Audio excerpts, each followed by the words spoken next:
yeah, we're in a computer simulation. But then when you talk about interdimensional, like magical shit, like, wait a minute. Exactly. Magic is a technology that hasn't been discovered yet. They are building false realities into which they want to induct you so they can play God. The elite literally believe interdimensionally they were given this information and then built it. And here's the thing, they built it. And Google admits, even in data dumps to Wired 2 years ago, that they're building an AI that will end human consciousness, free will, and take over, and the next species will rise out of that. They built it. You're talking about the elites and interdimensional signals that they're receiving that are telling us to lower our IQ. You can't just say that. We need proof. Okay, let me give you proof. This is an article from 10 years ago. Sentient World, War Games on the Grandest Scale. The DoD is developing a parallel to planet Earth with billions of individual nodes to reflect every man, woman and child this side of the dividing line between reality and AR. This was a white paper put out by Purdue University in 2006, and the Sentient World Simulation, SWS, went live in 2007, which represents every person on the planet within this computer matrix as a node, and every node is given an avatar, an identifier. We're now at this era where we can interconvert the biological and digital information. And so one implication of that is to be able to send biology as a digital magnetic wave. And we've been working with NASA on a sending unit. They're not terrifically powerful yet, but they're doing something completely different than what your computer does. And that thing is like flight. It gives these computers access to these new resources, maybe you could call them parallel universes, in order to do something that you couldn't otherwise do. And that is the electromagnetic linking between a genetically modified human comprised of third strand of DNA and the adiabatic quantum computer. So the reason why I want you to pay close attention when you're looking at those big black boxes is that inside those boxes is a point, a chip, upon which is happening something that has never happened in the history of the Earth. It's an engineered thing which has become a nexus point for all of these parallel realities. The shadows of all of these different universes intersect at a physical point inside of one of those boxes. You can think of it as a portal. And when you increase the number of these devices, every time you add one of these qubits, you double the number of these parallel universes that you have access to, until such time when you get to a chip like this, which is about 500 of these bits, you have something like 2 to the 500th power of these guys living in that chip.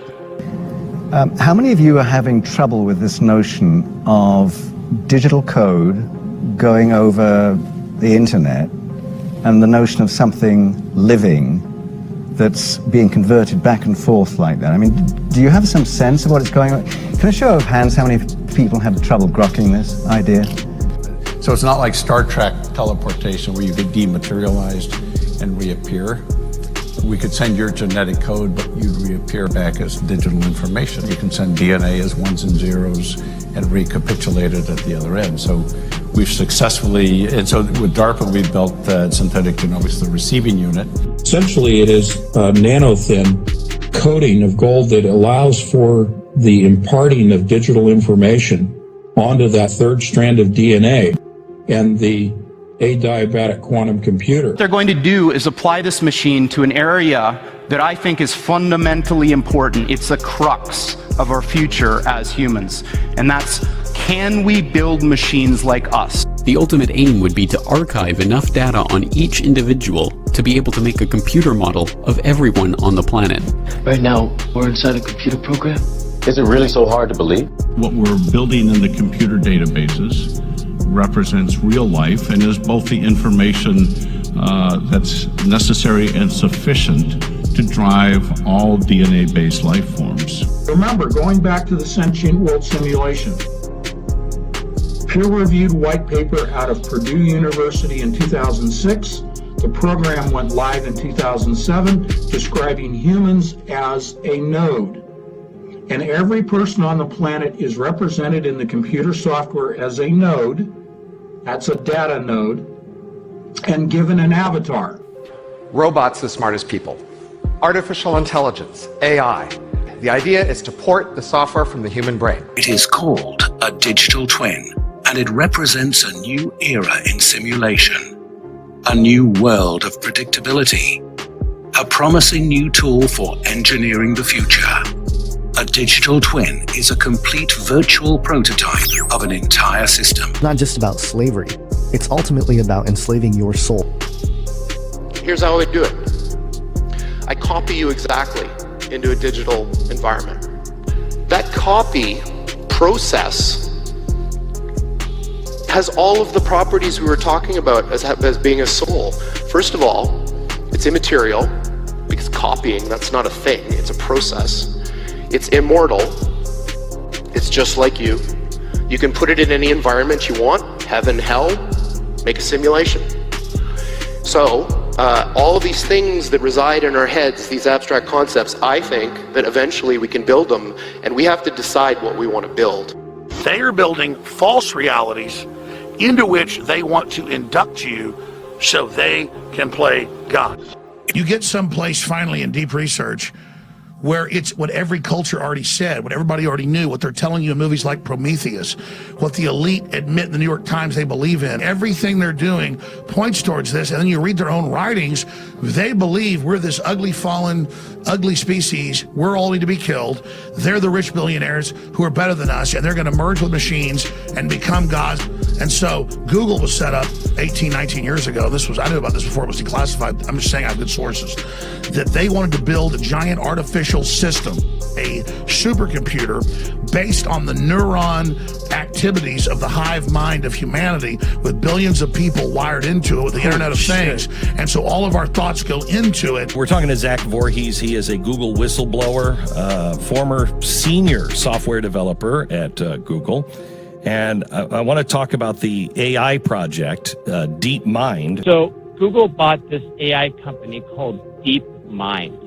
And let me just put it in plain language what that is. DeepMind was creating a godlike AI system. And it's been dubbed the AI Manhattan Project.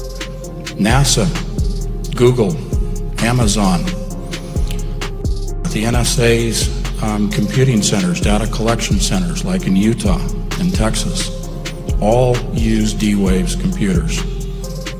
But they never talk about networking them. They present it to the public as though they operate independently with independent organizations. So how independent is Google? Jeff Bezos, Amazon. Why is he partnered with Google and D-Wave? I became aware of what I describe as a social engineering program and a research and development program that was being carried out by SIS and our clients in Seattle, the Amazon Corporation. And I later learned that they were indeed experimenting with, when I say experimenting, voice-to-skull, hive mind, behavior modification technology that is frequency-based and directed at a targeted individual to basically control their entire person. You are connected as an organic computer. I mean, this is one of the most quote-unquote conspiratory theories that's been around for many years, decades. But the reality is we're now facing the reality of that. It is no longer a conspiracy. The science is done, and you will see this. And this is the next step on from the virtual reality goggles. And this is why it terrifies me, and this is why I'm trying to wake people up. The way it works is a device broadcasts a radio frequency, let's say at an individual, and that radio frequency will hook up with the resonance frequency of the individual's mind or body, or in this case, DNA. DNA stands for deoxyribonucleic acid, and it represents the genetic blueprint of all living creatures. It's also a unique computational element because it has extremely dense information storage, enormous parallelism, and extraordinary energy efficiency. Entities in both academia, government, and industry are working on this as we speak. We can think of the link as a brain-computer interface, a tool that we can use to interface with the internet. The base pairs can be mounted into a chain in a way that functions like a computer. like a logical element. The DNA processor is a surface of origami. By that I mean that it is essentially a bunch of DNA strands that have been folded in ways similar to the techniques of Japanese paper folding. This lets us create DNA logic gates and the interconnects that link them.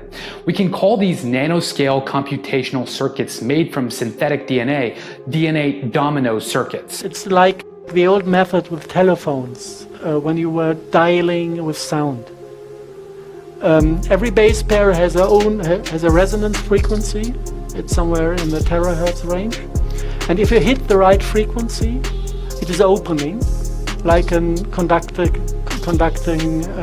light conducting unit.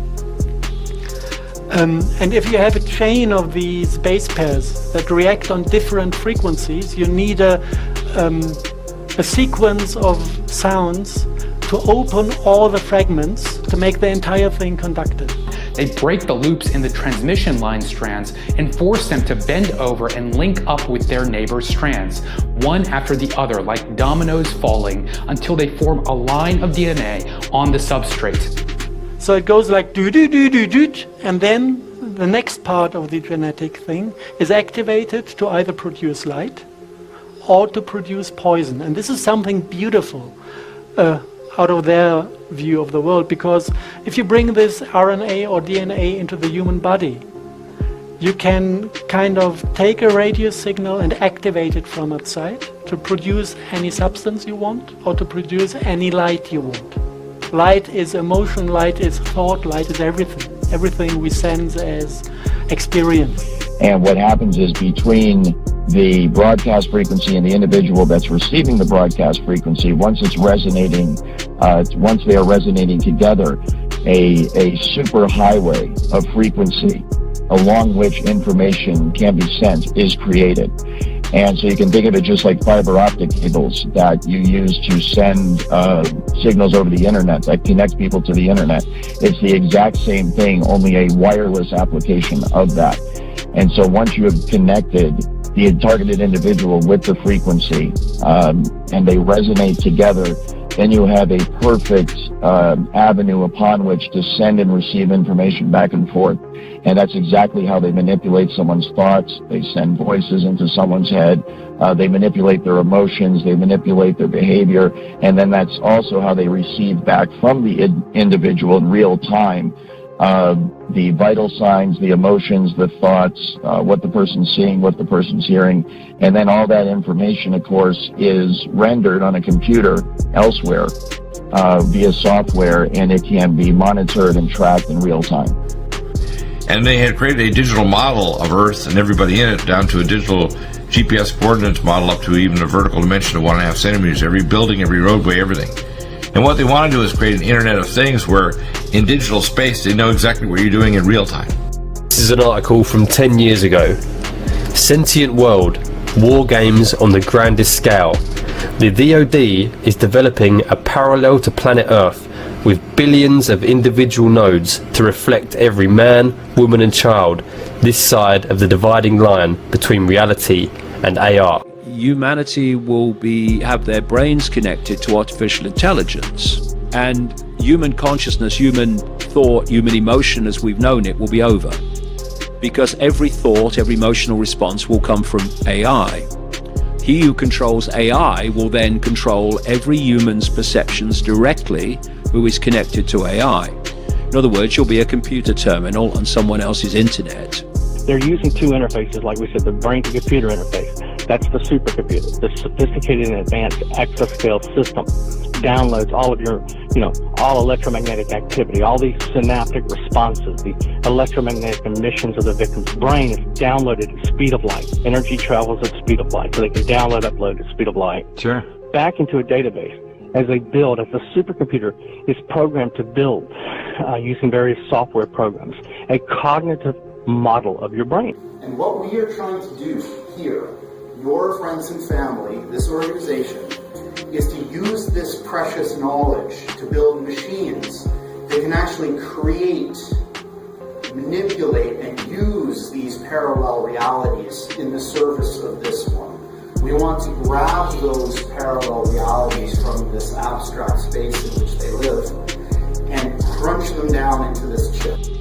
to eventually achieve direct behavioral control over you. And then based on, that cognitive model being complete, to begin to be able to predict and influence in advance the reference choices of the victim during thought composition. As the victim is formulating his thoughts and preparing to act, the supercomputer already has that persona and psyche, all your emotional state downloaded, every vector of your emotional state downloaded, so it can already predict and influence those events in your life in advance and achieve direct behavioral control over you. They're putting in the 5G systems that literally will slowly kill our humanity while they control us as biological androids. They now say we're going to merge the machines. They now say that we are the robots. Teleoperation allows a human to provide guidance to the robot to move in a way that we find good. Now, let's say I'm a human pilot, Wizard of Ozing the robot. If I wanted to pick something up from the table as a robot, my teleoperator would look down, look at the field of view, look up, look at their hand, move it over, feel the tactile sensors in the hand, close the hand on the object and pick it up. So having something that's a human makes that a lot easier. Because of my responsibilities in surveillance as a otherwise normal security specialist, I was showed this technology at work. And it was through the perspective, of course, of the camera, and what I was told that it was obvious it was being used through the eyes of the targets. So I have seen it, and it is absolutely remarkable. It's just like a first-person, video game or something where you see right through the eyes of the individual. Now, let's say I'm a human pilot, Wizard of Ozing the robot. I could have an overlay that says this person is distressed or lying, or otherwise some kind of useful information that I might not be able to tell, augmented from the machine. So if I was a robot, stood up on stage, and my teleoperating pilot did this, my robot would do that, and now I can look over there, and now I can look over there. The teleoperation is a superpower in helping robots learn. In fact, the very nature of the research and development program that is going on in Seattle, Washington, and I think by extension what's being done to TIs around the country is very largely geared towards the monitoring of human beings for the specific purpose of recording every aspect of human existence, to monitor our thoughts and to monitor our emotions and our feelings, to inform computer software that is used on robots, that is used on computers themselves, to make them as human-like as possible. And obviously, computers are better at things than people in lots of different ways. So now imagine, not only can they do everything that a human can do, but they can do everything that the best human at any task could do better than them. In 2003, they launched what's called the AI system, which is a intelligent supercomputer with the intelligence of a human being. In other words, a smart human being, but able to think 10 trillion times faster, with the access to all known knowledge and history, and a complete access to the internet and all of the communication pathways. So you're dealing with a system of remote neural networks. That's what's targeting you, okay? Remote neural networks, okay, with a will, intellect, and emotion of their own. Integrated into a package that consolidates them in human form. So everything that's ever been built in the history of AI, you can pack into one of these machines and give that capability to a human-like robot. So the form factor doesn't limit you in using these things. You can still use all the techniques of modern AI. So if I was a robot, stood up on stage, and my teleoperating pilot did this, my robot would do that, and now I can look over there, and now I can look over there. As far as I'm aware, it's real time. There may be a second or two delay, but it is as it is happening. They can actually see through the eyes of the target. It's done all remotely. And that is rendered, of course, in essentially real time on a computer screen. And then it is to the point where it's so accurate, you can actually see the individual pores on someone's face, see scars and nicks and so forth. And so you can understand how, if you had several people, for example, that you were able to do this, you can see through their eyes in a room or on a street corner or within an office building, wherever it is. You can get total situational awareness simply by looking through their eyes, and you can see through basically it's like being 3 or 4 or 5 different people all at the same time. The world outside of us is very big. This room, say, is much bigger than my head. But somehow, in some real sense, I have the room inside my head. And it's not just the room, it's the city And it's not just the city, it's the country. It's not just the country, I can think of the whole planet. So how is this possible? And what I want to point out is the size. So my head's small. Well, not too small. Small compared to all that. How is it possible that all that's in here?